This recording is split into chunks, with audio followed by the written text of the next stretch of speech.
But I think it's important that you need to first hear objections, handle them, for you to have the context and understanding of how you can prevent them. You can't ask your prospect to go and make a transformation in their life if you're not making the utmost transformation in yours.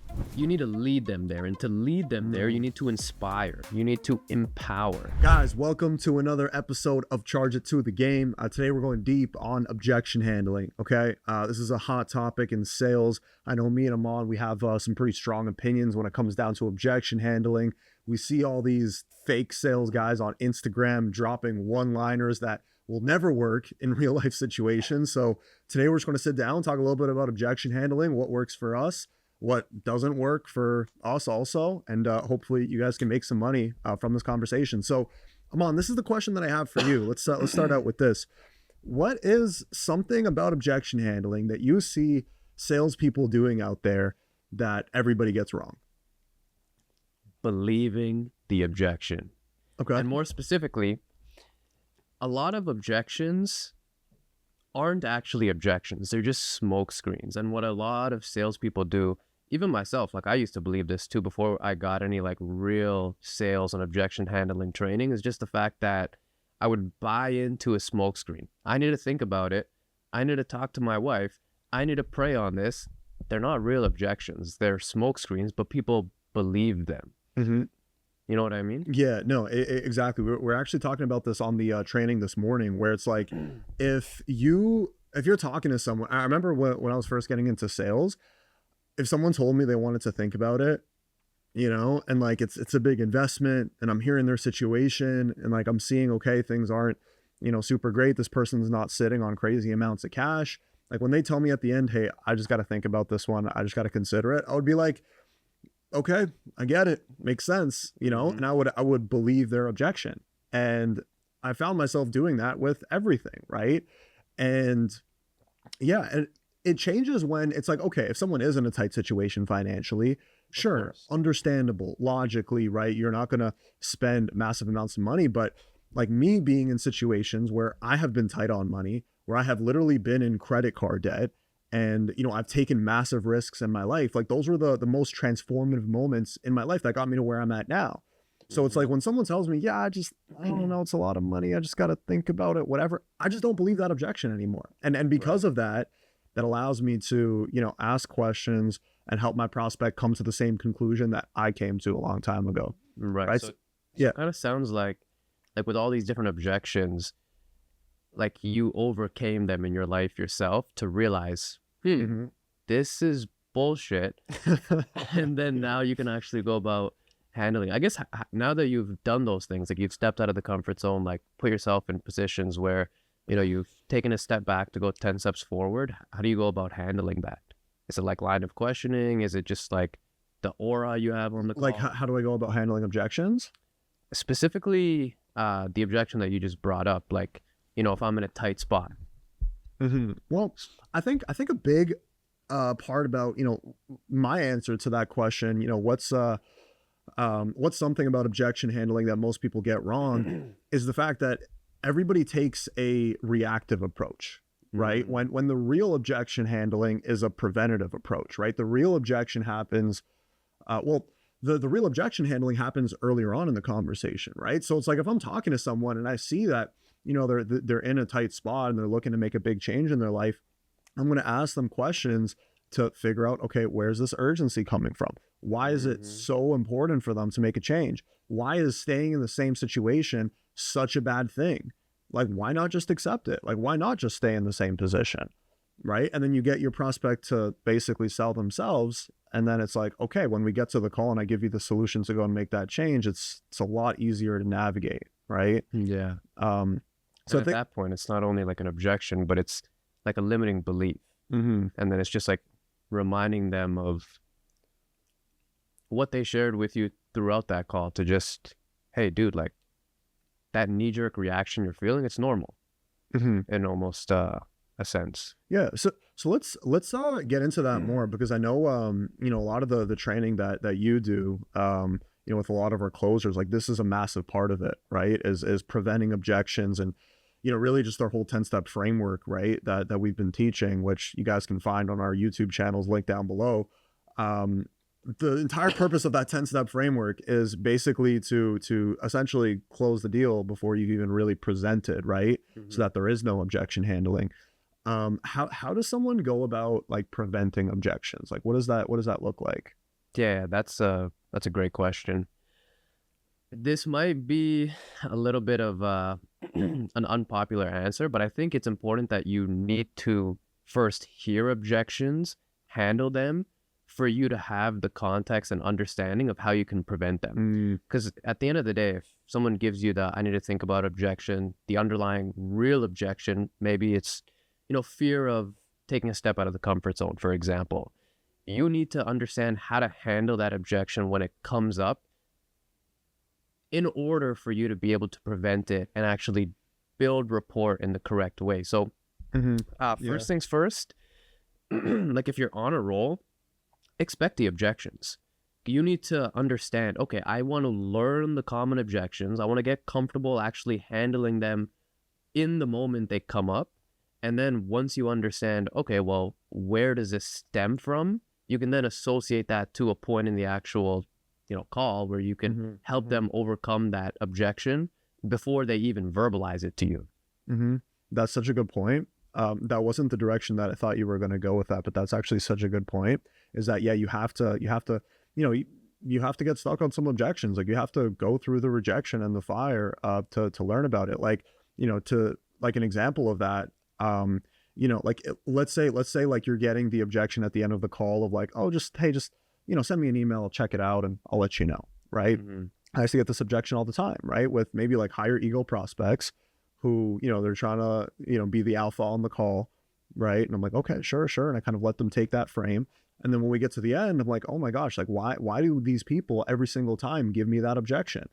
Right. And then what happens is like you realize, oh, so if this person doesn't accept my frame as the authority on this conversation, then I'm going to get send me an email objection at the end of the call.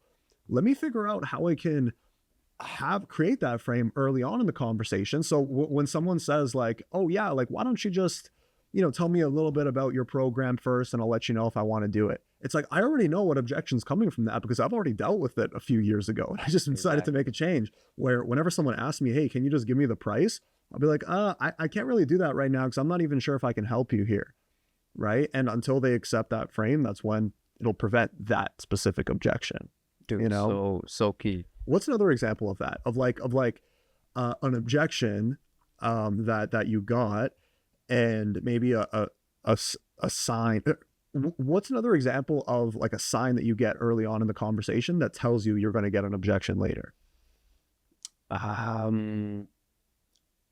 If we want to go, I'll give a very nuanced answer, and then maybe I'll give something a little more general just so that people can kind of pick up on, what I'm saying.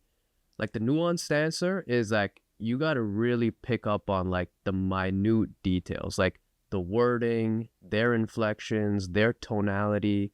A common one that, if you're selling anything biz op, which I have a lot of experience in, you'll hear a lot of belief related, terms and just verbiage throughout the call, where it's like, if I could make this much money, or, if, I was more tech savvy, maybe I could actually do something like this. You'll hear things like that. And even just like the self-talk, like the way people talk about, themselves and their situation, you can kind of see, okay, he's got his head down. He's like, yeah, man, like life is, it's all right. Like those moments during a call indicate to me, okay, if I don't address this here and help instill more self-belief into that individual before I drop the price, at the end of the call, he's going to be like, well, why would I invest X amount of dollars when I'm not sure if I can do this?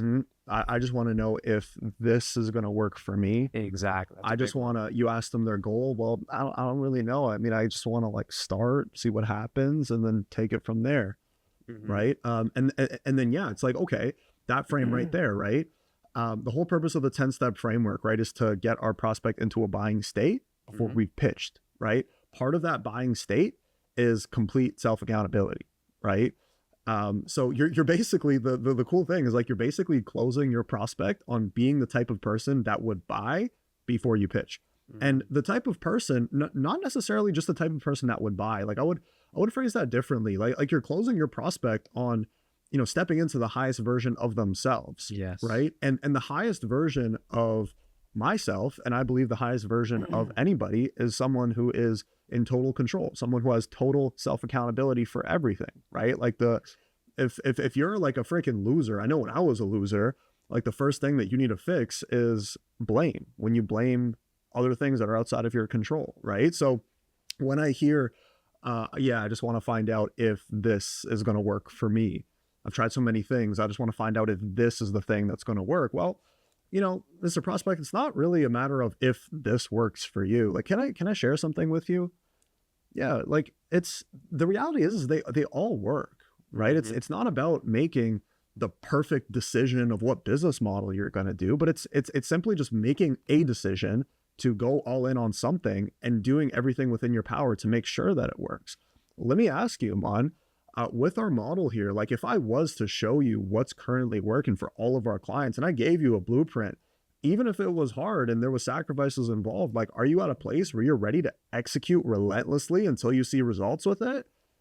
Yeah, man. Right. And then it's like, okay, now I've created the frame where we can go and close that deal, where the thing is like, if you're at the end of the call and you're trying to handle, this is why the reactive approach doesn't work, is because if someone has some kind of belief problems or whatever, like if you're trying to handle that while there's a $8,000 price tag on the line, like it is going to be 8,000 times harder than it would be before you actually 100%. pitch, right? I mean, that's why I think objections are fake, and handling objections is just so backwards, because so many salespeople think, okay, I gotta tighten up on my word tracks, I gotta tighten up on my rebuttals. But it's like what you just said, hopefully the people understand, you're helping these individuals step into and make that transformation on the person not only who's going to buy, but the person who's going to succeed within your program. And in order for them to succeed within your program, they got to be able to take that first step.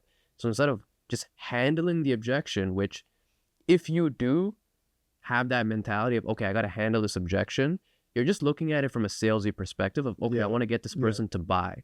But when you really look at it from that perspective of helping someone make a transformation into the best version of themselves, that's not only what's going to get them to buy, but more importantly, it's going to get them to actually follow through and succeed with that program. What do you think about the objection? You do that really well, by the way, man, especially on the MC calls, like really helping these guys come in with the right expectation, the right beliefs, the right actions and activities so that they go on to succeed. And I think I'd love to hear your opinion on this, but why I think you have a really, high close rate. Yeah. And especially like it's, I think I really leaned into that approach, especially just having our own program and doing the fulfillment and working with all these guys directly, where I want to see them win, like selfishly, like I want people in our program to go achieve everything they want and more. Right. Selfishly and unselfishly, obviously, but so it's like when they're on the inside, I don't want to sit there and sell based on guarantees and, oh, if you buy my thing, you're going to be successful. Like, that's just the worst way to do it. And so many people do that, where they just lead with guarantees and stuff like that. And it's, whether you have guarantees or not, like you're not setting somebody up for success, right? People ask me all the time, what's the success rate in your program, right? It's like, we have the number, but me telling you what that number is, like, doesn't set you up for success. Like, the last thing I want anybody to do would be to start working with us and think that it's a roll of the dice, that, oh, there's a 75% chance that I'm going to get to my goals. Like, no, like, I want you to know that your success is 100% within your control, your success or your failure, right? And these are the exact actions that previous people who've accomplished your goal have taken. It's going to be hard. It's going to require you to step out of your comfort zone every single day and put in work when you don't want to, right? But if you're willing to do that, then you have a very solid chance of seeing that result.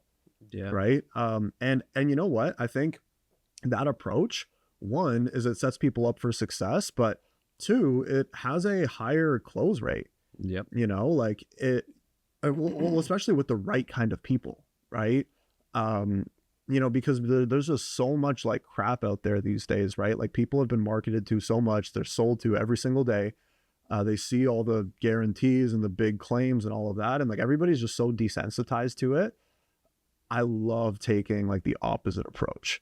Like I love like whenever, and just a quick side note, but whenever I, you know, when someone applies to work with us, right? Like whenever I hear that they've taken maybe like 2 or 3 calls with other companies that are in our space, I get excited. I'm like, yes, like this is awesome. And then I'll lean further into this approach because I know exactly what the 2 or 3 other companies were telling this person, right? They were saying, oh, Yeah. this is what you can expect. This is the amount of money that you can expect to make.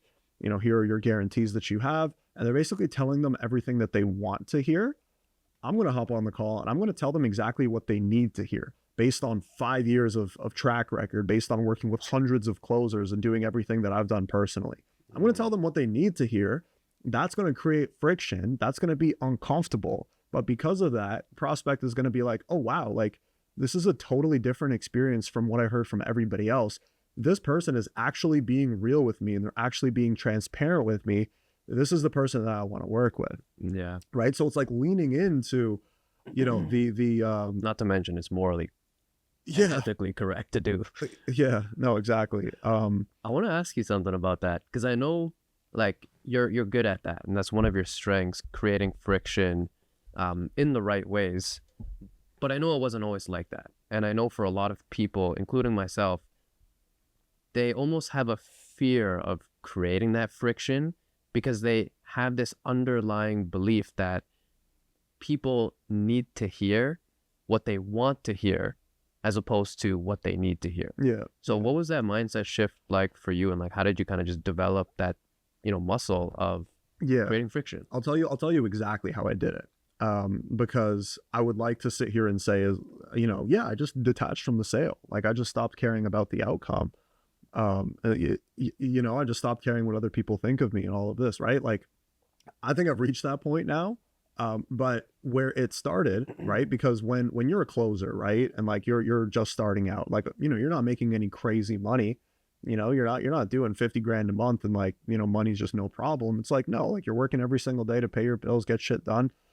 So it's hard. We say all the time, right? Detach from the sale, but for someone who's trying to cover rent for the month with responsibilities, like you need the sale. You need to close to get paid to fulfill your obligations, right? What happened for me was like, there was a point where, well, like you were talking about earlier, how like, you know, I'd seen so many objections at the end of the call where I'd seen all of it. And like, I just reached a point where I was like, yo, like I'm on a call with someone who's like nonchalant, wishy-washy, all of this. And I was like, I know exactly how this call is going to end up. And then what happened was like, I almost just like got lazy on calls, right? Like, okay, this guy's wishy-washy. And I'm like, all right, dude. I'm like, hey man, like, why not just keep doing what you're doing? Like, why do you even need to do this? Right. You know, I was like, I feel like, well, because of this and this. Yeah, but like, you have this going on for you. Like, you can clearly go that direction and accomplish something similar to what you want. Like, why is it so important for you to do this? Right. And I would literally take that approach of like, I already know what objection is going to come. I don't want to put up with that shit. I'd rather just end this call quick and move on to the next one. Right. But then what was unexpected was people started justifying and they started opening up. They started getting real with what was actually happening and then started closing more, you know? 100%. So yeah, like it was almost that, but yeah, like, I was, this morning I listened to a call recording from one of our guys and, you know, he was dealing with a, you know, she was dealing with, or he was dealing with a prospect who, you know, was pretty like strong in her beliefs, let's say. Right. And, you know, at the end of the call, right, she's like, yeah, listen, you know, it sounds great. Sounds perfect. Exactly what I'm looking for. But I just want to go through the video training that I already got, check it out, and I'll get back to you. Right. And what happened is the closer, he started like going on the offensive, right? He's like, well, okay, for sure. So, you know, that aside, is there anything else that's holding you back? No, okay, gotcha. And let me ask you, what is it exactly that you want to see from the course, right? And he had this very slight tonality, which you could just tell he was using the word but. Okay, yeah, but like, what do you want to see from the course? Okay, yeah, but like you said that you like everything here, and you know that you're going to need a coach. So like, what's holding us back, right? He had that kind of energy, and the advice that I gave him is like, when you have that type of energy, like people are just stubborn, right? Yeah. Like the moment that you take on that tonality, people are They just feel gonna, attacked. they feel attacked, and then they're just gonna like say, oh, well, I said I wanted to think about it, so now I'm just gonna double down on I'm gonna think about it because you're trying to close me, you're trying to get something from me. I don't feel comfortable. I'm gonna think about it, and then you just get into this like they'll stay on the phone with you for 20 minutes justifying why it's so important for them to think about it. So crazy that you're bringing that up, because I had the exact same conversation with one of my reps this morning too, where instead of a training, they do a webinar, Okay. like an educational webinar. And the person that this closer was speaking to said that exact same thing. And no word of a lie, the exact same knee-jerk reaction where it was like, okay, yeah, no worries. Like, you can totally go check that out. But why do you want to actually see the course? It's like, I'm like, yo, relax. And like, for me, especially like I take this approach on my sales calls. I know this is a strength of mine. And I also do this during objection handling, where it's like, I'm coming from a place of empowerment. When it comes down to helping someone achieve the transformation they're looking to make, you can't pull someone there. You need to lead them there. And to lead them there, you need to inspire. You need to empower. So like what the feedback I gave her, which I think is similar to the feedback you gave to one of your guys, is like, forget about the course. It's not the course. She said something like, yeah, if I'm spending this much money, I want to know who I'm learning from. It's not about the course. It's about the money. That's what she's worried about. So remind her of the transformation she's looking to make, the pain she's in, and the pain she's trying to get out of through her vision. Remind her of that, and then go back in for the close. And it just opens up room for dialogue. But I think the thing is like people are going to hear what you just said, right? Remind her of why she's on the call and the change she wants to make, and raise her belief and do all of these things. And like someone's like, yeah, I want to go and do that. But the thing is you can just have your tonality could be slightly off when you first get the objection. And if your tonality is just slightly off when you first get the objection, instantly their defense is just going to go up, and then they just start doubling down on their objection, and it doesn't matter what you do from there. Like, you just lost it, right? So even something that I told Francesco, the rep, I was like, just when you get into objection handling, like you have to actively just forget about the fact that you're trying to close the deal. Yep. Right. The very first step in objection handling and our whole framework that we teach our team is, first it's just understanding, right? It's just figuring out like what's actually on their mind. Most salespeople, they just go straight into offensive, right? They just go straight into handling, but you can't handle anything when you don't understand, right? So it's like the first thing is like, hey, for sure. And, Amaan, by the way, like I really appreciate the fact that, you're not the type of person just to jump into something blindly, and I know you mentioned earlier in the call, like you're really taking this thing seriously. So I'm with you 100%. Hey, let me ask you, like, as you're going through that course, like what are some of the things that are important to you that you're actually looking for in there? Right. And it's like, now I'm on your team. Now I'm with you. Now I just slid over from, me versus you to now we're side by side and we're looking at the problem together. Right. But yeah, it's that tonality, right?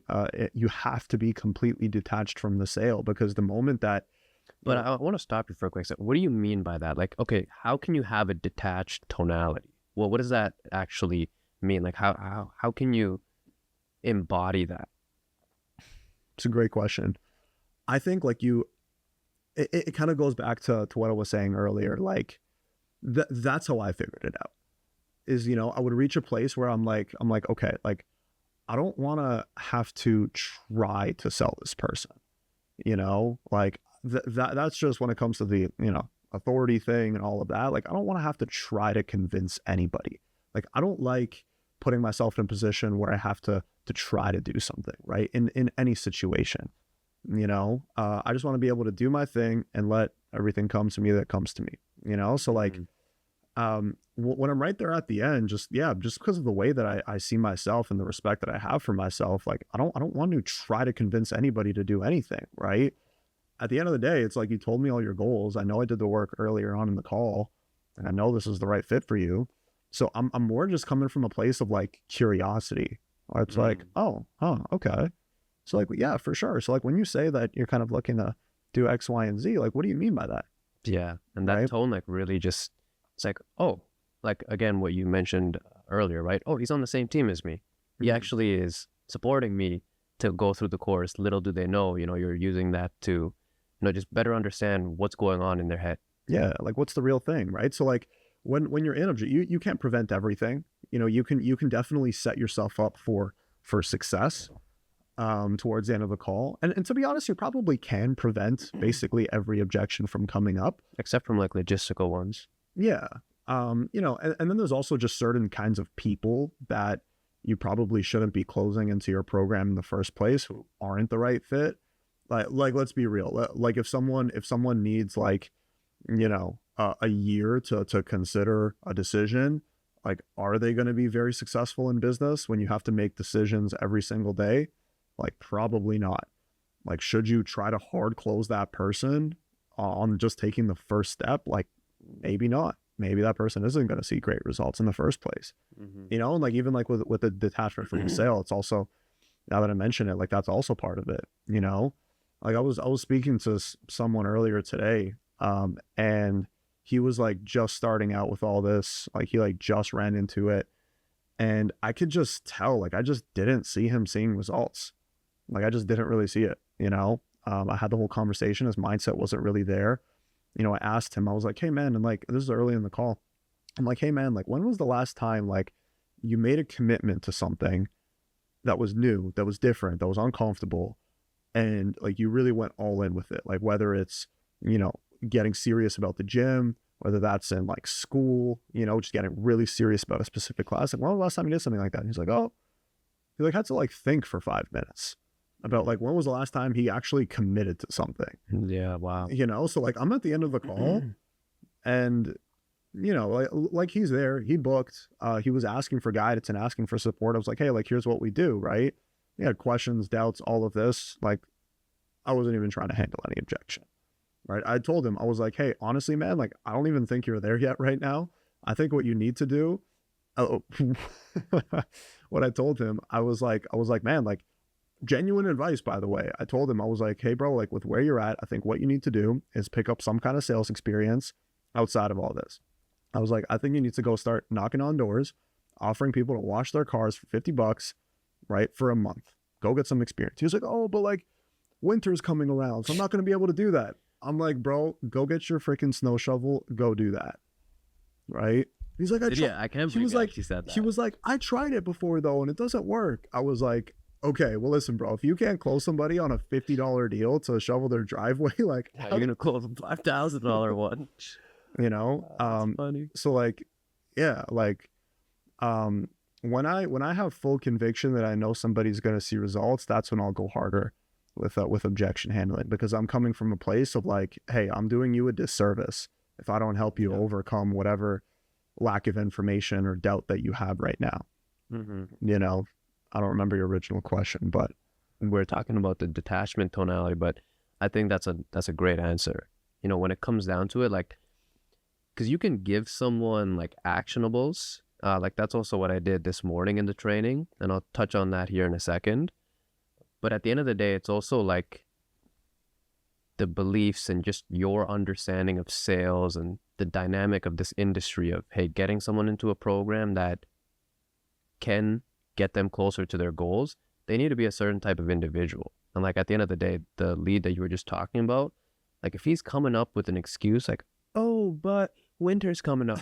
It's like, dude, what the hell are you going to say when like things get rough, right? It's just like the worst mentality you can have. Yeah, but like it's all good, you know what I mean? It's like whatever, it's easy for us to like laugh about that, but people are at different stages of their journey. It's certain things are obvious to us, but they're not obvious to other people. Yeah, but I think that's the best advice you could have given him, where it's like, hey, go do that so you can learn those lessons. And I'm sure you didn't say so you can learn those lessons, but that's implied. Once you go out there, face rejection, kind of just understand the game on a deeper level than what he understood it at that moment, you know, he'll be in a way better position to, you know, join a program and actually see success. And by the way, just like quick side note on that, like this is someone who was talking about paying in full. Like he was talking about how he was going to be able to come up with the money and do this and that. But like, I just really did not have a good feeling about bringing him into the program. And I just didn't want to deal with that, you know? And yeah, I think you want to close the right people. But you also got to be willing to, part of being detached is being willing to say no to some people. If you just say yes to everybody, then your yes means nothing. You want to hear a cool analogy around that? It's like when I'm talking to reps who just pitch anybody and everybody, you know, I ask them, if you were the gatekeeper to heaven, would you allow everyone inside? Everyone says no. And I say, okay, so when you hear all these limiting beliefs and you've tried to help that individual overcome those beliefs and adopt new beliefs that will aid them in their journey to success, and they're still stubborn and they're still stuck in their old ways, why are you giving them the opportunity to walk into heaven? Okay, well hang on, because I don't know if I agree with you there 100%. I tell anybody just starting out, you should be pitching everybody, because I think that, you know, most people when they run into someone who genuinely has a limiting belief, they don't know how to overcome it. Sure. So then they just say, okay, he's disqualified, right? And then because of that, they never get the chance to actually learn, right? So like, what would you say is the turning point for that? Like when you can start actually, what's the turning point for when you know, you can deem lead as not qualified for your program, as opposed to you're just not good enough to close that deal? That's a good question. There's, I think, two parts to it. Number one would have to be just like your schedule, because at the end of the day, like, you got to be time efficient. Like, I'm talking about someone who has a fully booked calendar. You know, the influencer she's representing, you know, put out a campaign and, you know, had packed calendars for a few days, where it's like, hey, if you notice you're speaking to somebody who's stubborn and stuck in their old ways and you have a booked appointment 10 minutes from that point, there's no point in continuing that conversation. Yeah. So you need to be able to manage your time, because at the end of the day, us salespeople, we don't earn passive income. We earn active income. So if you're wasting time on, I don't want to say wasting time, but if you're spending more time on someone that you know isn't really the best fit, the ICP for your program, you need to be able to move on. Yeah, for sure. I agree. That's the first thing. And the second thing is you need to have the context and the proof. Like, you can't disqualify someone unless you've turned, you know, maybes and no's into yeses. Like, you need to have that proof yourself to build up that self-belief. At the end of the day, the work instills the worth.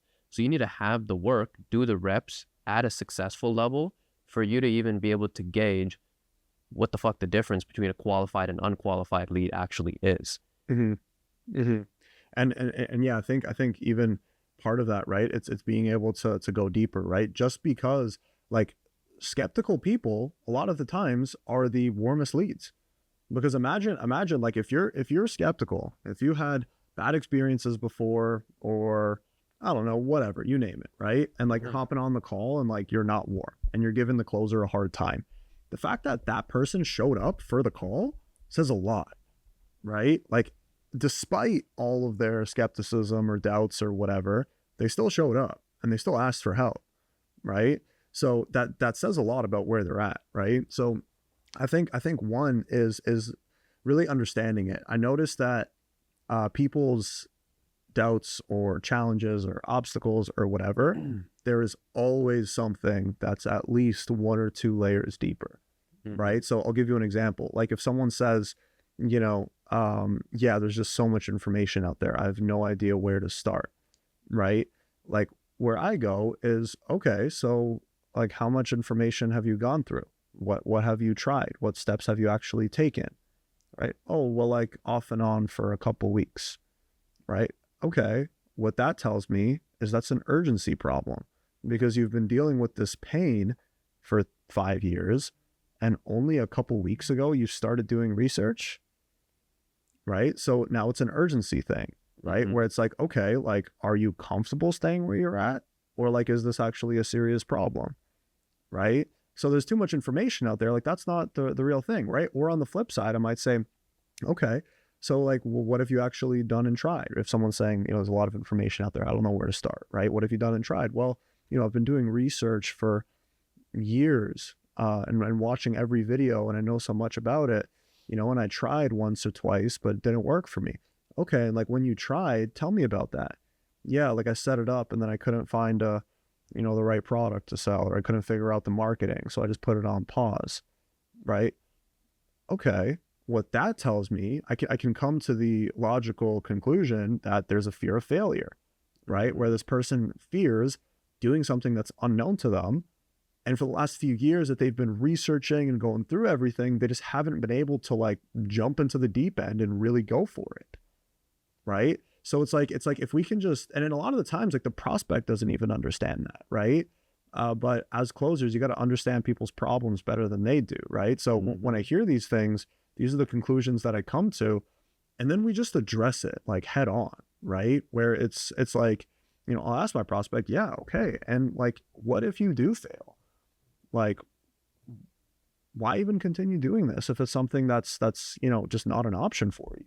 So like, even in objection handling, I think it's the same thing, right? Like, you can find the root reason for somebody's problem, either earlier on in the conversation, or if you miss something, it's going to be later on in the conversation, right? So it's like, even when you're at the end there, like, that's where you have to be detached. You have to take the back seat. You have to show them, hey, like, I'm just trying to understand, and genuinely seek understanding. And then through that, it's like, okay, once we get to the, okay, I want to think about it. It's like, this is the progression of an objection, right? Is it starts with knee-jerk reaction. Wow, that's a lot of money. I'm just not going to do that right now. I want to think about it, right? Okay, for sure, 100%. And, I totally get that. And hey, like, let me ask you, like, what are some of the things that you wanted to consider before you take action here? I don't know. It's just such a big investment. Oh my gosh, this is so much. Yeah, for sure. Totally understand, right? So where we go from think about it, we go to it's a big investment, right? And then we go to, okay, how do I know that I'm actually going to see results?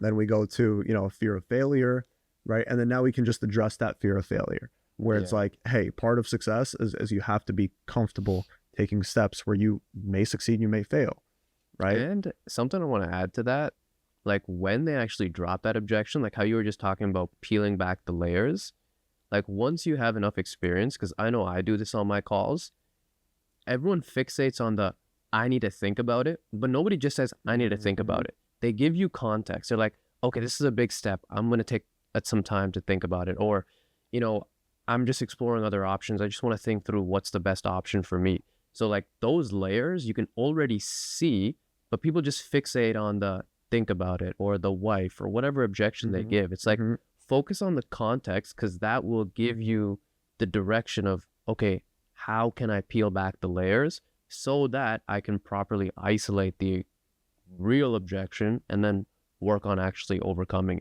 it. Exactly. Because that's where you can handle it, right? The fear of failure, that's where we can actually, like, if it's something a little bit deeper, now we can actually address it and talk about it, right?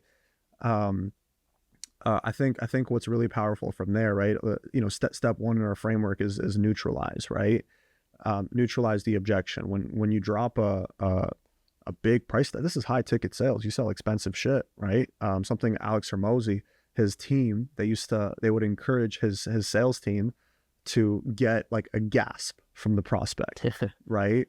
And then, right, where like people like freak out about the price. They'd be like, yes, go for those, right? That's gonna happen, and you got to accept that, and you got to be ready for that outcome, right? So step one is neutralizing, right? Where it's just like, hey, it's totally cool, no problem, like, don't even worry about it, right? Tonality is big there. I really like on that first step in neutralizing, I really like just and I do this throughout my call. I do this over and over. This is like one of those just like ninja tricks that I figured out over like 5 years, is you just say exactly what they're not saying, right? So someone's like, oh, I just got to think about it. That's so much. I don't know. This is so scary, blah, blah, blah. Hey, like I totally get it. And like, I know you mentioned that, you know, you just got married and, you know, you have a trip planned, and, you know, you're also obviously not swimming in cash. Yeah, no, I totally get it. Don't worry about it. Nice. Right? Where you just say all the things that might be there. Most salespeople will run from all that stuff, and they'll like try to dodge the things that might be there. Like but the it's Slim like, Shady method. You just say what the other person has yeah, on their yeah. mind. So you just be like, hey, no, I totally get it. And like, you know, I know you mentioned that the last time you tried something like this, like it didn't go the way you wanted it to go. So like, I get the fact that you want to make sure that it's not the same way this time around. You know, just like saying stuff like that instantly. Now, I just slid myself over to your side of the table. We're looking at the problem together, as opposed to me versus you, right? Step 2 is isolating the objection. You want to talk about isolating the objection? I want to actually talk about neutralize, because Okay. there's a ninja trick that I use, and I've given this to, you know, a lot of people. Splash, I even gave this to, and like closed the PIF shortly after, where it's like their objection is the exact reason why they should be doing this. Now, most people, it's like, well, you know, I don't really think I can afford this. Where it's like, hey, dude, no worries at all. The same reason you can't afford to invest into opportunities that you know are going to generate you an ROI and get you closer to your goal is the same reason why you and I are on the call today. So you don't have to stay stuck in that position, right? So I'm doing a similar thing to what you're doing, where I'm coming onto their side, looking at the problem, but in a different way. And that seems to work. That does work on literally anybody and everybody that you actually do it to. But again, side note, like you got to have the intention of actually wanting to help that person as opposed to just selling them. That I really enjoy. When it comes to isolating, super simple step. Like you can't handle an objection unless you know what the objection is. So, you know, through neutralizing and through, you know, some clarifying questions, once you really have a good understanding of, okay, this is the objection and I can put a pin in it, then you just want to, hey, aside from the investment, aside from blank, whatever objection they give you, whatever the real one is, would there be anything else holding you back? Most of the time they say no. Or the second thing that I like to do, or the second strategy to isolate, is creating a hypothetical, where it's like if their objection is money, I'll say, hey, just out of curiosity, if you had the money, would we be getting started today? And if they're like, yes, then you know, okay, it's a money objection. But if you sense some hesitance, you want to call that out, where it's like, maybe, hey, you don't really sound too certain about that. What's going on? And then they'll probably further clarify what their money objection is, right? Because we know there's 3 money objections. That indicates it's the value one as opposed to the other 2. Yeah. Yeah. Even like one, you know, okay, like wife objection for sure. So like, Amaan, let's just say like your wife, you know, this is good. Let's just say like she's 100% on board, you know, she's ready to rock and roll. I mean, let me ask you, like, is this something that you were like 100% certain in moving forward with, or are there some things that are still on your mind? I love that. I love what you just did there, because 100% is such a binding word. Yeah, or even like, are you like 1,000,000% certain? Like, because if they aren't like 100% yes, you just go at it. Well, because that's what I'm looking for. Exactly. Is I'm looking for an objection. Like I want you to tell me, well, no, this is actually what I'm concerned about, because we all know that the wife objection isn't real, right? And we all know that the reason why they want to talk to their wife is because they're trying to put the decision on a third party that's not on them, so they can get off the call because there's something that's stopping them from getting to complete certainty. Right? If I handed you a bag of $20,000 and I said, here you go, like, would you say, oh, pause, let me just have a conversation with my wife and I'll let you know in a few days? No, you're going to take the money, right? The difference is we're talking about building a business that can make you $20,000 every single month. So where's the hesitancy, right? I'm looking for it because I know that it's there. I know that it's there somewhere. right? Yeah. So a lot of the times, like I'm looking for, I'll even ask them, okay, they'll be like, oh no, nothing is holding me back. I just need to talk to life. Okay, for sure. And like, hey, I know you mentioned that, like, you know, you're working you're working in sales right now and things haven't been, you know, going as well as they used to. Like, are you even in a position where you can comfortably invest $10,000 right now?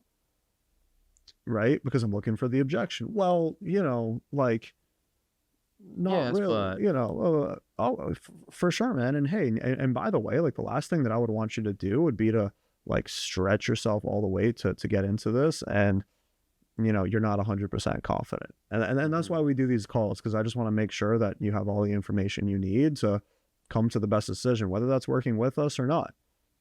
Right? Hey, let me ask you. And then, right? So yeah, isolating the objection, I think is really just about, um, it's for you, right? Hey, aside from X, is there anything else holding you back? I think, you know, one is for you because you're trying to understand what's going on, but I think a big part of it is really just for the prospect, right? Because in what way? an instant reaction to like a big price tag is just like, oh, like, no, right? Yeah. They just kind of forget about the entire conversation up until that point. You're super fixated on the price, and your first thought is like, oh, like, let me just get away from this, right? But if we can say, okay, so like money aside, like, is there anything else holding you back, or it's just that? Now they're like, yeah, well, yeah, it's the money. That's the only thing. Right. You're kind of helping the prospect think through. Yeah. Now it's like, okay, well, let's see if we can figure out the money, right? It's kind of for them and their process, right? From there, we're gaining commitments, right? Because like I just said, like your prospect, they're just going to forget about the entire conversation that you just had, right? What we're doing with gaining commitments is we want to basically remind them of that entire conversation. So, I mean, you can do this differently, right? You can do this in different ways when it comes to gaining commitments, but really, like, you're just kind of gauging where they're at, right? Again, we're not on the offensive yet. All we've been doing up until this point is just understanding, right? We spent a little bit talking about their objection. We're on their team, right? We're keeping it chill, just asking some questions, trying to figure out what's actually going on. It's like, okay, gotcha, cool, for sure. Totally get it. You know, you're just, it's a lot of money right now, and it's hard for you to make that move, for sure. Money aside, nothing else. Okay, cool. Well, like, hey, let me ask you, you know, do you really feel, Amaan, that, you know, getting into Airbnb arbitrage, like, does this really feel like a model that you see yourself building a career with? Yeah, most definitely. Okay. And, you know, obviously when it comes to, you know, doing this and doing this successfully, like, especially in the beginning, there is going to be a learning curve, right? You're not going to get into your first property probably not until a couple months into the program, right? And that's only if you're executing on everything. Let me ask you, like, are you actually at a place right now where you can commit serious time to showing up to the group calls, asking questions, booking your one-on-ones? Like, are you at a place where you can do this? Oh, for sure. Okay, gotcha. Yeah, because that's what it's all about, right? The last thing I would want you to do would be to potentially get started and, you know, expectations aren't laid out. Okay. And like, let's say you did that, right? You took action, you know, put in the hours, you executed on everything. Like, do you feel confident that you would have what you need to get to that end goal that, you know, you mentioned earlier? Yeah, I mean, the program, you know, I know it works. I've seen the testimonials. I've, you know, also kind of checked out some of the person's content, and, you know, I know they're an expert. And if I just listen to what they're doing, they're clearly successful. Yeah. I would be too. Yeah. So usually right here, what happens, what I've noticed is that one of two things happen. Either you get a yes, yes, and yes, right? Where you get strong yeses to everything. By the way, like, guys, anybody says they want to think about it, like, this is the decision-making process, right? Hey, do you believe in the business model? Are you going to put in the work? If you do put in the work, do you feel 100%, million percent confident that you're going to see results? Mm-hmm. Like, that's basically the decision of getting started with a high ticket info product, for example, right? So usually what happens is it's either yes, yes, yes, but, and then they're going to double down on whatever it is, and they're going to give you a piece of information right there that expands on their objection, right? Or you're going to catch like a, hey, like, do you feel really confident you're going to see results? Yeah, I think so. Well, hang on. The last thing I'd want you to do would be to move forward with our program if, you know, you're not 100% confident in this, right? Or I hope so. That's a common one. Stuff like that, right? Where it's like, yeah, the last thing I would want anybody to do would be to get started if they're not 100% sure on exactly what needs to happen to get to their goals. Well, hold up. Let's talk about that for a second. Where does that, it seems like there's a little bit of hesitancy there. Talk to me a little bit about that, right? So it's really those two options, right? But by asking those 3 questions back to back, either you're going to get yes, yes, yes, but some new detail, right? Or you want to really listen to the response right there, because someone will show some kind of hesitancy. You ask a hard commitment when it comes to putting in the time, putting in the effort, which is really the big investment for any program like this, right? Is you have to put in the work and learn and apply. That's what I think is very valuable with that step, gain commitments. Because in a way, yes, you're isolating the objection, but through gaining the commitments, you're either tying down the objection or you're uncovering more context, which reveals like a different objection. And objections can definitely be layered. You know, at the end of the day, it's not like it's one objection and that's it. You can have multiple different objections. For example, if someone doesn't have the money, they can also not really be too sure on if they'll succeed with your program. So you want to handle one before the other and make sure you definitely handle both. I love that step. And I think that segues perfectly into step number 4 in the actual objection handling formula, which is, you know, evoking emotion or handling the objection. Because if someone gives you, you know, hey, I physically don't have the money, you're not going to evoke emotion per se, unless you feel that you need to. You're just going to handle the objection by, you know, introducing a payment plan.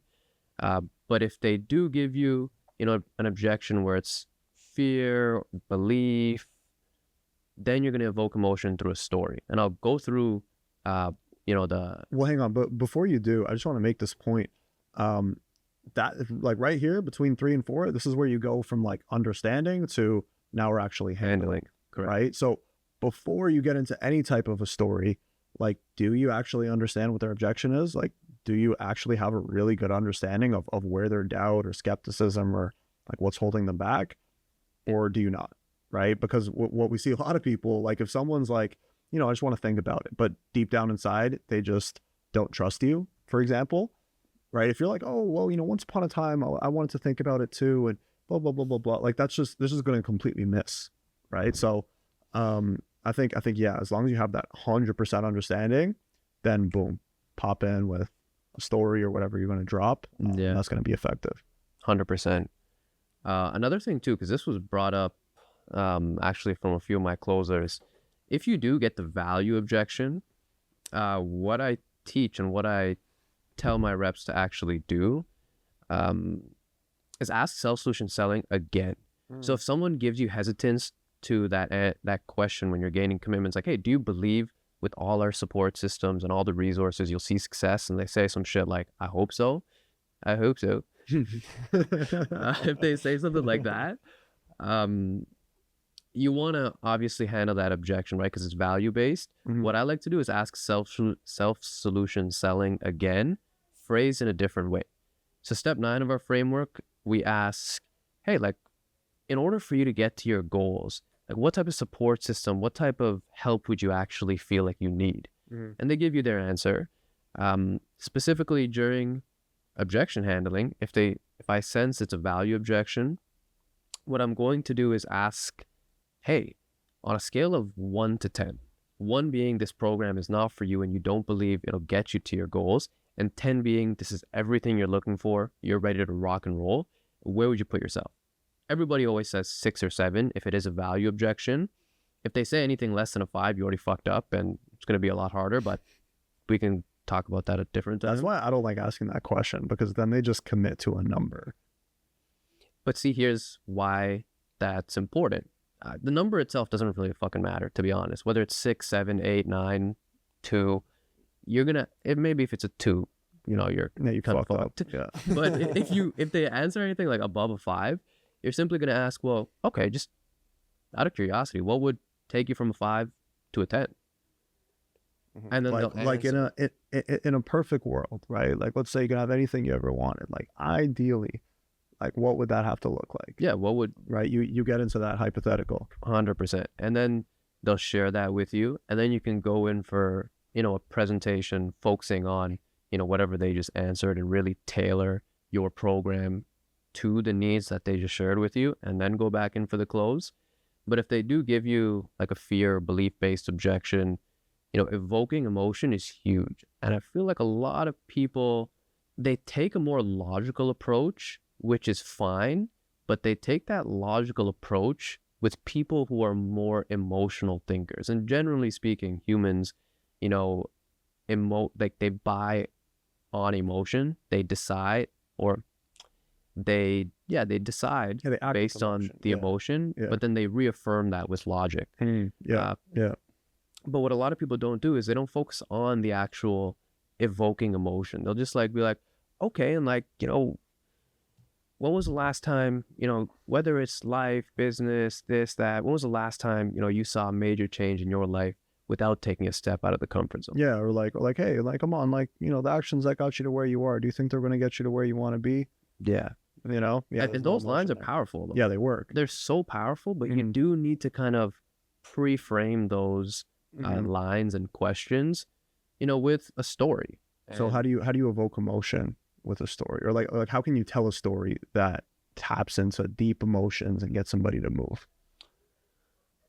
Yeah, good question. We have a hero's journey framework. Do you remember the points in the hero's journey? I was actually doing a training yesterday where I pulled up on the screen share, like the hero's journey, because I forgot it too. But like it's cool because the hero's journey is basically like the exact same story told over and over. What's interesting, we were talking about on the training yesterday, I took a class in school called Ancient Heroes. Okay. This was a university, or? Yeah, this was in university. This was the class, well, I'll say that in a second, but right. Yeah, so it was called Ancient Heroes, right? So like and I just took it just because it was an easy class. I was just looking for an easy elective because I was busy closing deals out of the dorm room. You know what I mean? I wasn't trying to do no homework.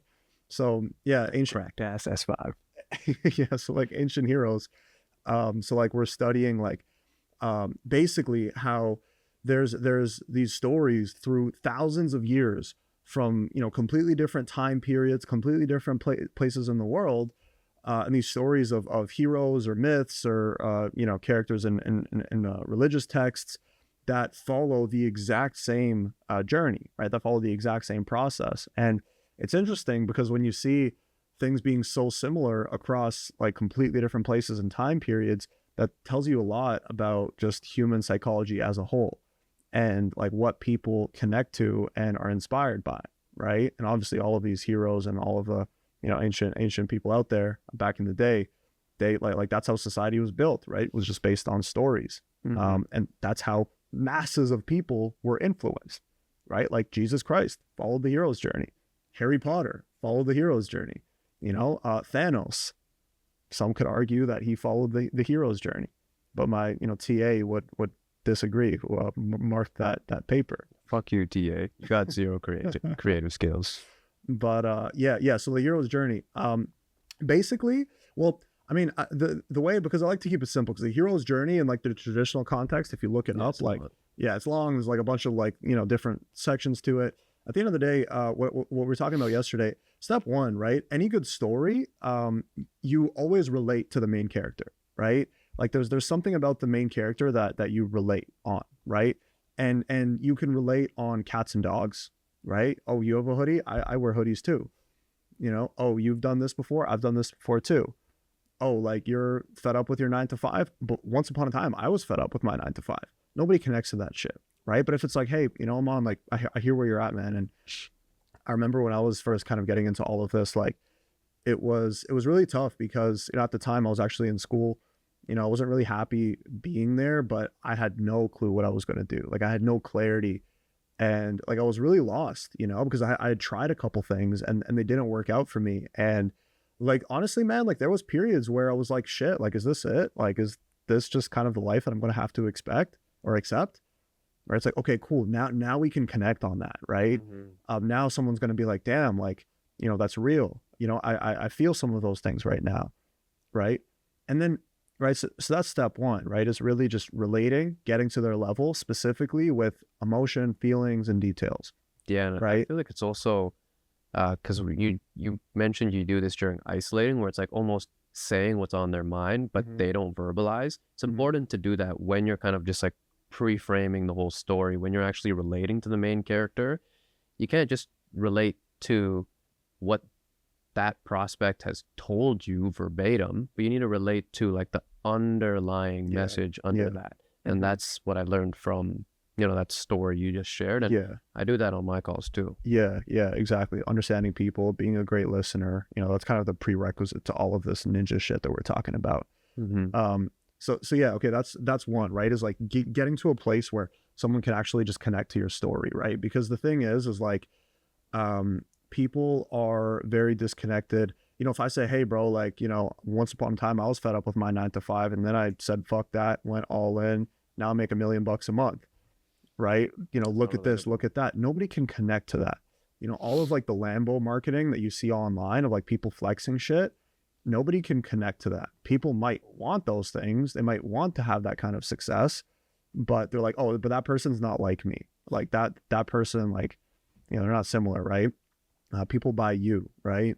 But anyways, yeah, I think it starts out with really relating there, and relating based on feelings, emotions, and details. Next is what? Fork in the road? Fork in the road, right? So, you know, I well, real quick, just to touch on the relating part, right? Like you basically want to explain to your prospect and talk about, you know, the whole purpose of the story, right? Is really showing your prospect, hey, I've been where you're at. I've wanted some of the things that you've wanted. I've overcame the thing that you're currently trying to overcome. Here's how I did it, and here's what happened, right? Where it's like now you can connect to it and be like, oh damn, if I also overcome this problem. Wait, are you saying like relate to like everything or just like the situation? Or are you talking about like how you specifically talk about overcoming your challenges? Yeah. So it should not be 100% related, because then it's fake, right? But you know, I guess what I'm asking though is like, do you talk about like the vision? Yes. During, yes. Okay. 100%. So like, you know, I'll be like, hey, you know, let's say I'm talking to you know, younger dude, like super similar to me, right? So someone who's basically like the version of myself like a few years ago, right? I'll say something exactly like I just said, right? Where I knew I wanted to do something, like I knew I didn't want to get stuck in the whole like 9 to 5, just living an average life. Like I didn't want to be average, but you know, right? So like that's kind of the vision, right? I didn't want to be average. I wanted to be able to take care of my parents, right? Let's say I'm talking to someone who, you know, who like doesn't have insane goals, but like they just want to make a change, right? I'll emphasize, I'll be like, you know, like, man, like when I was first getting into all this, like I didn't care about being a millionaire. Like I didn't care about Lambos or material shit. Like I just wanted to be able to make enough money to just have freedom, right? Not have to clock into a job every day, right? If I'm talking to someone else with a different type of a goal, I'll be like, hey, like, you know, when I was coming up, I always had this vision of, you know, by the time I was 30, like I would have massive properties and I'd be able to bring all the family out to it and like be that guy in the family who just puts on events for everybody. You know, I wanted to be that provider, right? So like I want them to connect to what I'm saying, right? Okay, makes sense. So, and then even with the challenge, right? Like, let's say someone's got like low belief, right? I'll be like, yeah. And like, I remember when I was first getting into this, like, I don't like, it's hard to really believe in yourself. It's hard to really see yourself accomplishing massive things when that's just not your reality around you, right? Like when I was first getting into this, like I didn't have friends who were doing this. I didn't have, you know, my parents never taught me this shit. Like I didn't really have any example of what to actually do. So I did nothing for a long time. And I kind of stayed in the exact same position, you know, when years passed. That's consequence, right? So like you can really go deep with this stuff, which is a lot of our 10-step framework. And then that's when I came to a realization, right? So like once I've like set up the gap and I've really told my story of, hey, here's where I was, this is where I wanted to be, but like I was just like stuck right here, right? And this is why I was stuck. And you know, I let it keep me stuck, you know, and this is the consequences that I experienced. And then at one fucking point, I just came to a realization like, hey, it's either I, take massive action and go for it, or I'll just look back on my life with regret. I said, you know what? When I was in a similar position as you, I was like, hey, I'm young. I can make a move. I can take a chance. And I came to the realization, I got to do something. That's when, right, you came to the decision. This is kind of the next step of the framework. And then I'll explain how I came to that decision, right? So let's say it's that, right? It's, taking the risk on living the life that you want to live, or just living in fear and not taking that risk and playing it safe, right? I'll say, hey, you know what? Like, I knew it was a risk. I wasn't in a situation where I can just spend thousands of dollars without worrying. So what I told myself, Amaan, was, hey, I'm going to make this move. Like, I'm going to push all the chips into the middle of the table, but I'm going to do every single thing within my power to make sure that failure is not an option, right? That's exactly what I did. And then XYZ, I put in the work, I made it happen. It was kind of slow. It was really tough in the beginning. And then this is the result that I got. And like, now I'm in a position where I can help other people who were like me a few years ago take that same step. Let me ask you, right? Now we get, so relate, fork in the road, decision, moral of the story, right? And then gain commitment, right? So let me ask you, Amaan, like, are you willing to just like, are you at all comfortable with just staying in the same position? Like, is that an option for you? No, man, not at all. Well, let me ask you, man, like, what's the bigger risk? Like, staying in the same position for the rest of your life, or, taking a chance on going and living the kind of life that you want to live? Right? So like, you'll ask that commitment right at the end of your story, kind of just to bring a prospect back into the mix, see where they're at. Yeah. Right. And I feel like another thing that was fucking fire, by the way, bro. Like, These stories, man, like, they are deadly. They're so deadly.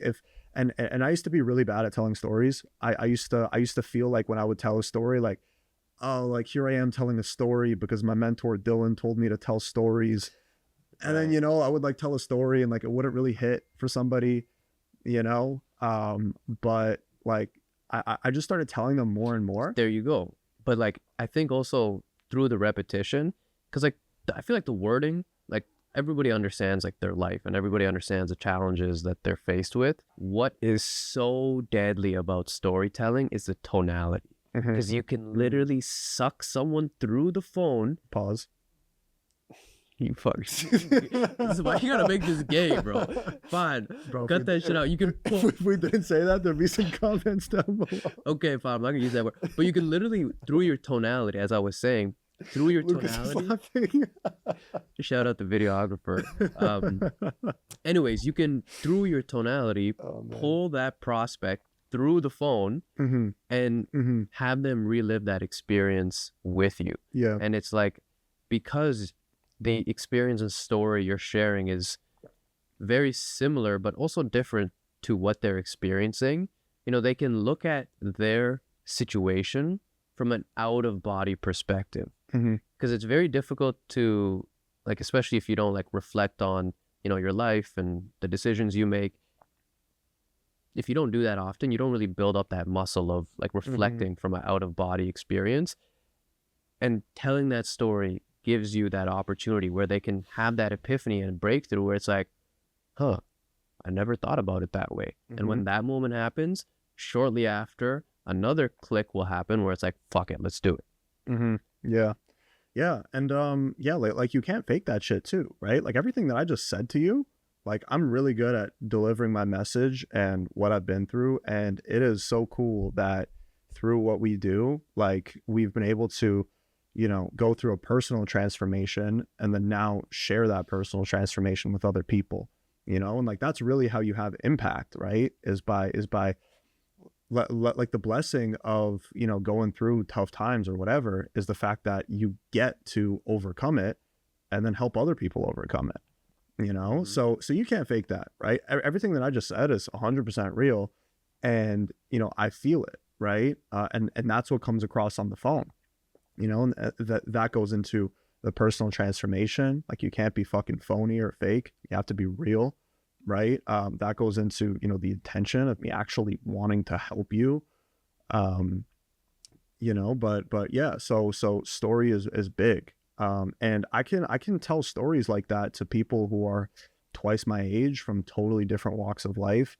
You know, you can drop personal stories, you can drop stories about clients, right? Hey, like Susie, like I actually used to have this, what you're saying there like really stood out to me. Like we used to have this a client back in the day, her name was Barbara. whatever, I always right? used to use that name. Yeah, and then you follow the exact same thing. And like, hey, I was speaking with Barbara, and like back then, she was in this situation, and shout out to Barbara, by the way. She was a story from the ecom days. Yeah. Like Some old ass woman. Stuck at home, COVID-19, couldn't leave her house because of risks or whatever, right? And I remember when I was speaking to her on the phone, like she was so motivated, like she was at a place where like she wasn't tech savvy, she didn't have any of that, but like she was so inspired and she was so excited to go and build her business, right? And then it's like just like that, the details, right? I can talk about somebody completely different, and I can relate to somebody who I have nothing that I can relate with, right? So you can do that with the client story. You can do that with I stories disagree of with life. that. Like when it comes down to like not being able to relate, like sure, maybe you won't be able to relate. You can understand. setting. Yeah, exactly. And I feel like that's the important part about relating and like just storytelling and evoking emotion, where it's like you're evoking the emotion on like the pain or whatever main focus of that story is, right? The moral of the story. I don't think like, yeah, the context matters, but not as much as that. So when people kind of tell me like, oh, but like, I'm young and I haven't really achieved shit, it's like, forget about the achievements. Like, talk about the challenges. Talk about you investing into yourself, joining our program. Yeah. That's a belief that you're helping other people. Yeah, you're talking about like people out there who maybe like they haven't really succeeded the way they want to, and they don't feel like they can share some type of message to someone with a story like that. Exactly, because people are fixating on the success, but it's like at the end of the day, it's like the journey over the destination. Yeah. You took that first step. You know how hard it was. You know how uncomfortable it was, and that's a belief you're trying to instill. Bro, like you prospect. don't. That's just a massive limiting belief. One, people who think that, who are like, oh, I don't have anything to tell stories about. Well, yeah, because you haven't actually like committed to something, and you know that your actions are not currently in alignment with your goals, right? Because if they were, you would have a message that you could share, right? So one is fix that, right? But two, like that idea is just so bullshit, because even that story that I just told, did I say anything about like money I was making or success that I was having? Nope. Or anything, right? All I was doing was just relating to where you were, and I came to this realization, and then this is how I overcame that thing. Like that's the real sauce, right? Like that's what you want to get great with. And I feel like why people think otherwise is because of like just like the state of info products, where people are marketing and people are just showing online Lambos, private jets, this, that. So they think, oh, I need to talk about success in my story, but it's like you mentioned earlier, right? Nobody can connect to that. Nobody can relate to that just yet. But what they can relate and do connect to and on is the pain and the situation and the circumstance they're in. For sure. And at the same time too, right? Like do you need to say, oh, I went through all of this pain and struggle and challenge, and then it came to a decision, and then now I'm at a place where I make 500 grand a year and I have freedom and I plan and I do whatever the fuck I want, right? Like, does that make the story more powerful? Of course, right? When you have the results to back it up, but like if you don't, okay, like that should be, I mean, in sales, like the whole thing, right, is where you can't ask your prospect to go and make a transformation in their life if you're not making the utmost transformation in yours. Like if you're not every single day working towards your goals relentlessly, taking action, doing things that make you uncomfortable, getting better in every aspect. Like if you're not doing those things personally, you actually like can't ask your prospect to do that, because you don't even know how to have that conversation, because you haven't even had it with yourself.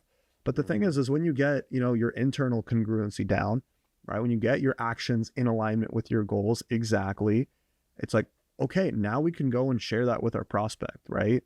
And all of a sudden objection handling becomes so much easier, because back to the first thing that you said, right, is believing in objections. I used to believe when someone would not be decisive and act with urgency, I would understand that because I was a fucking loser at the time, right? But like after leveling up, taking massive action, getting to where I'm at, it's like now I have complete conviction that indecisiveness is something that will hold you back because it's held me back, right? And then insert any other objection in there, right? So yeah, the first deal you got to close really is yourself, right? You got to figure your shit out. You got to close yourself on becoming the best version of who you are, never giving in to limiting beliefs and nonsense that you tell yourself. Be able to identify when you have limiting beliefs and when you are holding yourself back, make a decision to rise above that. And then when you do all of that, like objection handling becomes easy because you've already had the conversation with yourself and you just have to have it with someone else, you know? Yeah. And then, yeah, the results just add conviction to it. When you start taking those steps and you start making more money and you become happier and you have more fulfillment and you start getting the things that you want out of life, you're going to be so excited to go and share that with other people and help them and go and make that change. And then just like I am right now talking about this, because I have fucking conviction that this works because I've seen the results that come from all of this, right? It's just an upward spiral, you know, and that's the coolest thing about sales, man. But yeah, drop a story, connect to them, relate on, you know, where they're at, where they're trying to go, what's going on with their challenge, fork in the road.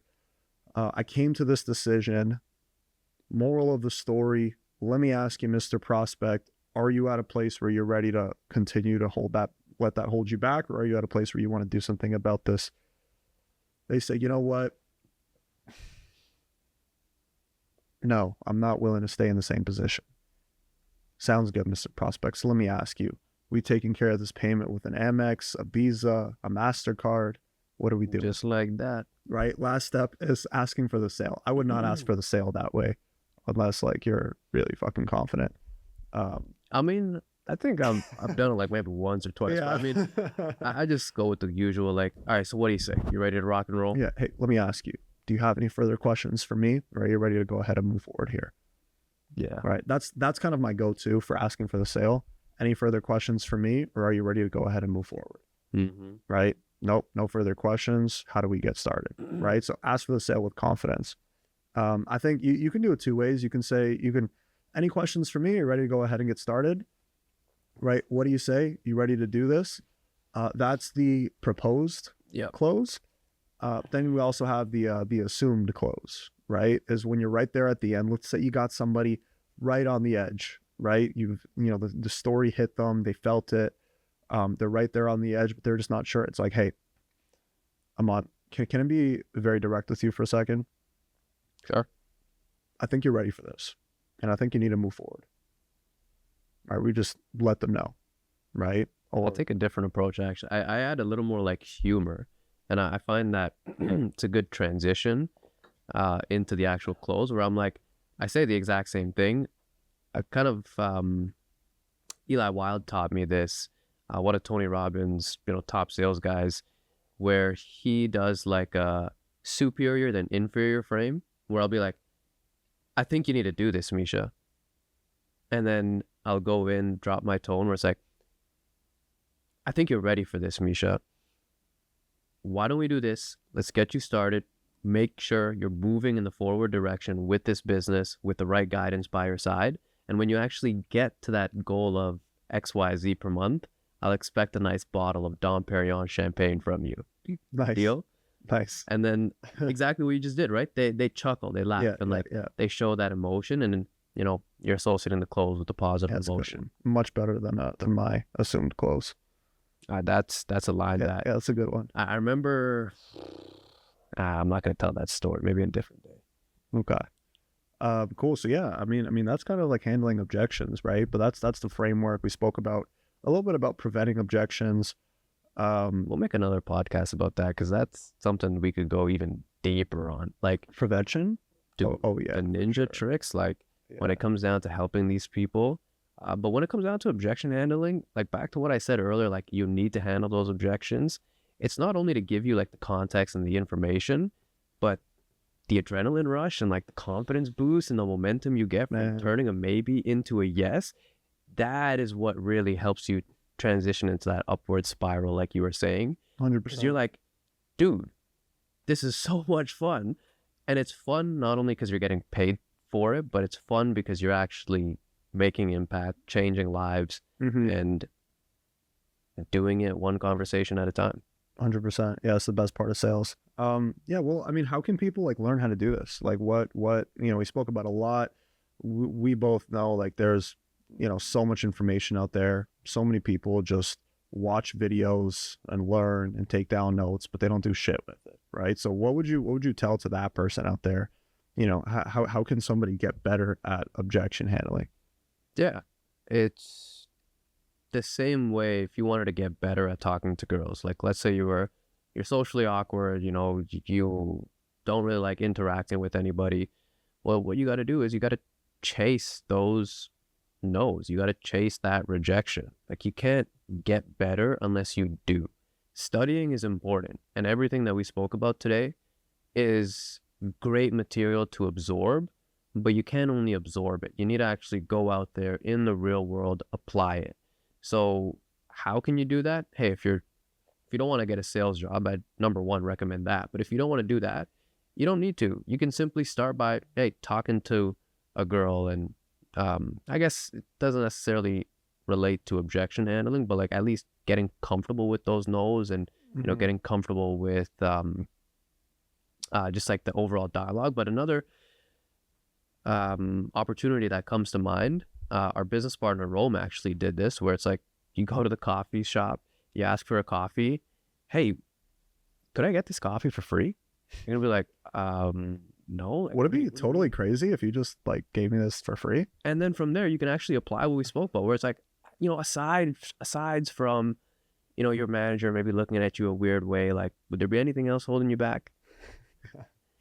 Yeah, I would say, I mean, I remember like early days, we would be in Brick's Civic, just, you know, in the middle of the winter, it's dark outside, and we're just like practicing objections. Yeah, with each other. You know, we're just going, I'll be like, yo, like, Amaan, it's like, what do you say when someone says they want to think about it? And you'd be like, okay, well, let's do it. I don't know. And then we go through, oh, no, wait, okay, let me try that. Right. And then you go through the motions. I think that's really important. You know, we train, you know, a lot of people on this, and, you know, what we have them doing. Well, it's two things to it, right? I think one, it's really important to get into the motions of like the neutralize, isolate, gain commitments, tell a story, ask for the sale, right? Like you really do want to get that down, because that's, by the way, that's a cycle, right? It's like if you ask for the sale and they're like, I just want to think about it. Okay, gotcha. We restart. Gotcha. Totally understand. No problem at all. I'm like, hey, what are some of the things that you wanted to think over? Okay, like, asides from that, right, you kind of hit that same, you know, framework again, right, until you close. You want to practice that in a isolated setting, right? So you want to practice that on its own with your boys, with other people out there. You know, we have a, you know, Facebook group that you can join, look online. Tons of people are role playing in there that you can find. You want to practice that objection handling in an isolated setting. Get really comfortable with the cadence of motion, right? But at the same time, you can't just do that, because so much of objection handling, the first thing that we spoke about is probably the most important thing, is prevention, right? Is dealing with it early, you know, and having context on the type of buyer that you're dealing with and what they're motivated by. So you want to do full role plays, and you also want to do isolated role plays just on objections. Yeah. Another thing too that comes to mind is like, also understand when you're ready to do that. Because like what we were just talking about is, you can't handle objections, and you won't handle objections if someone doesn't trust you, right? Because they won't give you the information. You know, they'll be stubborn, they'll tie down on their objections. So you got to understand, okay, is it worth me focusing on objection handling right now? And there will come a time in everyone's journey where it's like, yeah, it makes sense to focus on that. But it sounds like, from what you mentioned, and I agree with this completely, it's, hey, like, focus on the first 10 steps, because you're not even going to get to objection handling if they don't trust you and they hang up on you in the middle of the call. Yeah. Yeah. And it's interesting too, because everybody is so focused on handling objections. Like, that's all you see on Instagram and what's up is, oh, how do I handle objections? What do you say when your prospect says this, right? That's everybody's focus. But we both know this, the best closers almost never get objections, right? So why is everybody focused on handling objections when the best closers don't get them?